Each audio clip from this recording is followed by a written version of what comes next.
Okay, this is part two. As I was saying, a lot of cool stuff happened to me today. And, well,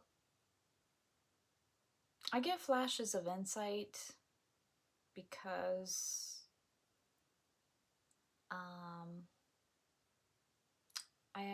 I think there's different placements in my chart, but I have Libra and Libra and I have to look at my chart, sorry, because I forget. I know it's in Uranus. It's Libra and Uranus, and I forgot what the other, but it could be a difficult placement, but then it's also,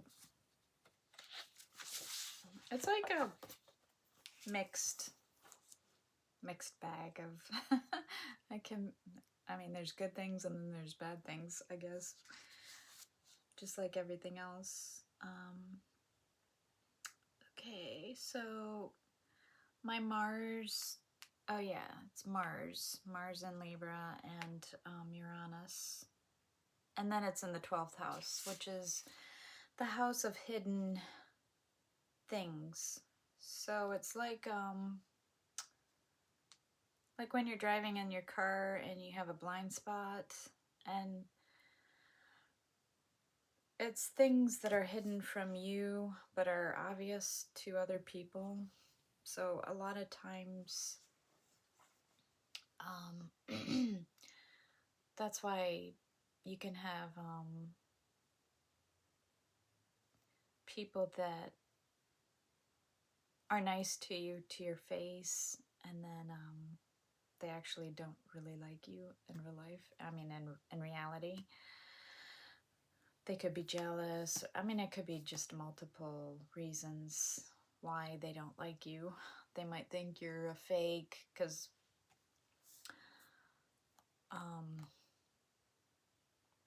I've had to deal with this my whole life. People, I've had a lot of hard, extremely hard social interaction, you know, starting in as I was a kid.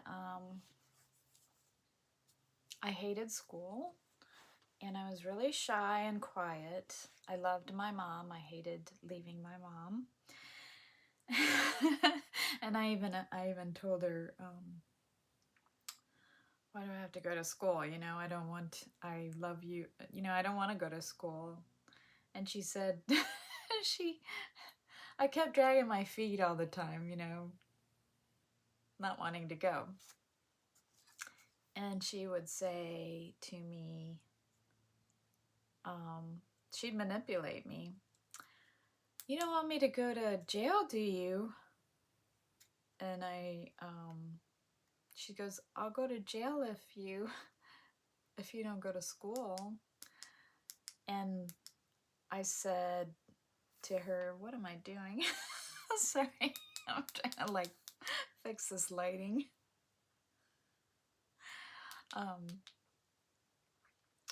I just don't like, I'm really sensitive. I also have, I'm a highly sensitive person, if you want to look that up. It's a real thing.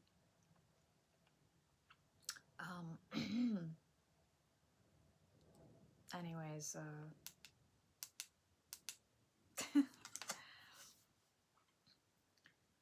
and not every highly sensitive person has autism or Asperger's or ADHD. They're all separate conditions. So I first found out about ADHD through Dr. Daniel Amen. And then that was before I got divorced.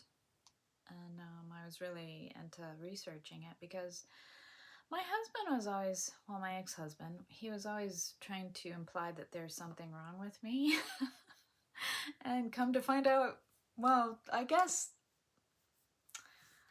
in today's um,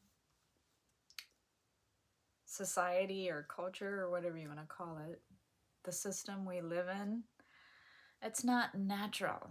The system that we are living in is not natural. So those of us who are different, have different brains, we might have fit in naturally in the past. And so we are the canaries in the coal mine, as a lot of people will say. And I completely agree, because we have really sensitive systems where lights, it's too bright, um, too loud, too quiet, too hot, too cold. And we're constantly trying to deal with all of these internally without, showing, because I guess when we're maybe small and, like children, we probably whined a lot and complained, but as adults, we can't like sit there and whine and complain because people will look at us like, are you 2 years old? What is wrong with you? Why are you always complaining? So, it's a struggle. Like, it's just a struggle. And I don't like to come across as a whiner or complainer, but I probably do, because I have to live with my own self, and it's hard to listen to my own self complaining and whining. And that's why I said, like, yesterday or the day before that in my other video, one of my resolutions for the new year is to try to be more mindful of my complaints and not complain as much, because your mental state really has an impact on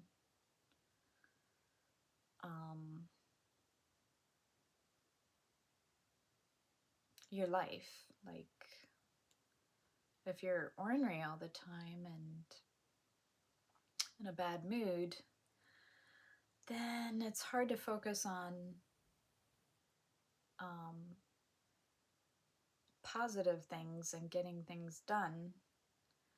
So, like, if I'm in a bad mood, that drains me of my energy, which, coming to the next point,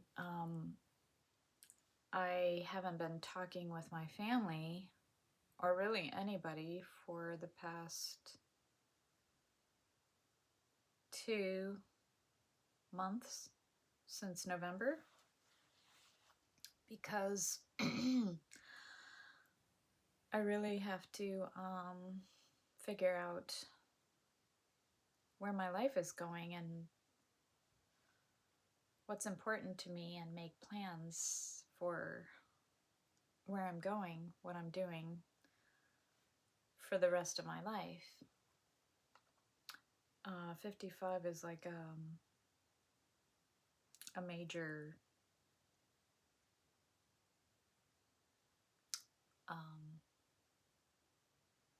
crossroads, I guess you could say, in somebody's life. 25, 35, 45, 55. So that's just,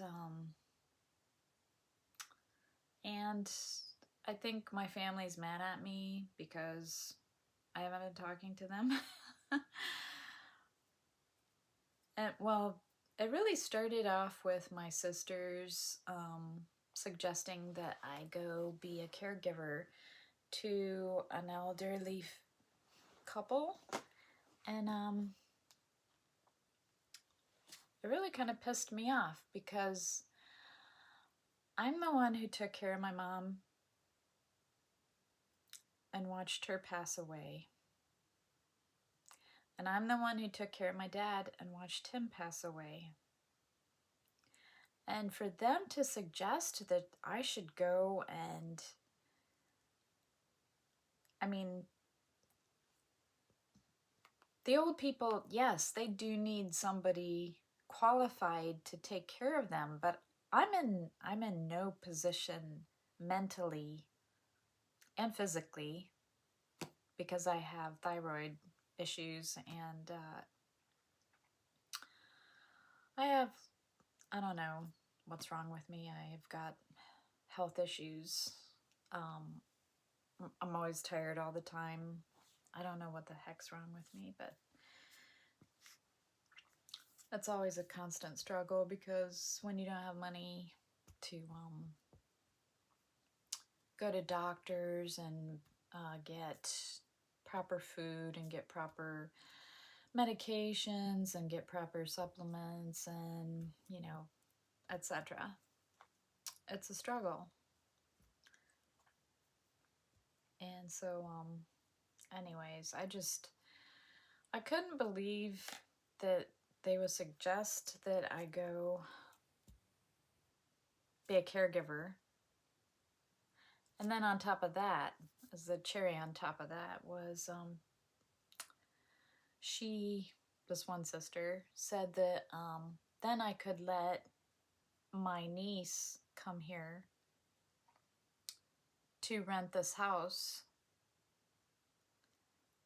And this is the particular niece whose baby daddy, she's not married, they lived at my mom's house while my mom and I were gone because we were evicting her sister from my mom's house because they had just taken over.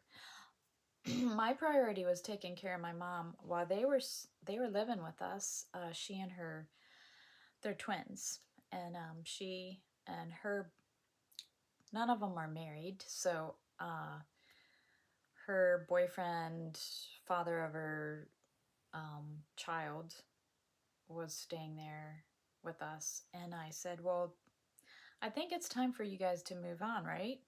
Because you got your teenage son's living in the living room and he has no privacy.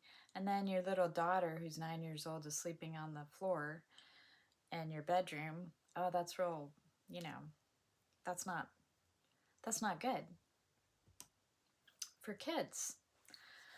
So, my mom and I went to stay with my younger brother and his wife for almost 3 months because that's how long it took to get them evicted. And then while we were gone, her sister, I don't know if this was for real or, certain, but her sister, her twin sister, was living there and with her boyfriend, and they ruined my mom's house. And added to that, somebody broke into my room, which I had a keyed doorknob lock, specifically because I knew that they were I knew what kind of people they were. So, but they broke in and they went through all of my personal belongings and stole a lot of my stuff. They stole a lot of my jewelry. They stole, and the police did nothing. They said, if you don't have proof of, like itemized and pictures of your belongings, and it's just like a racket. I don't even want to talk about it. That's just disgusting to me. Anyways,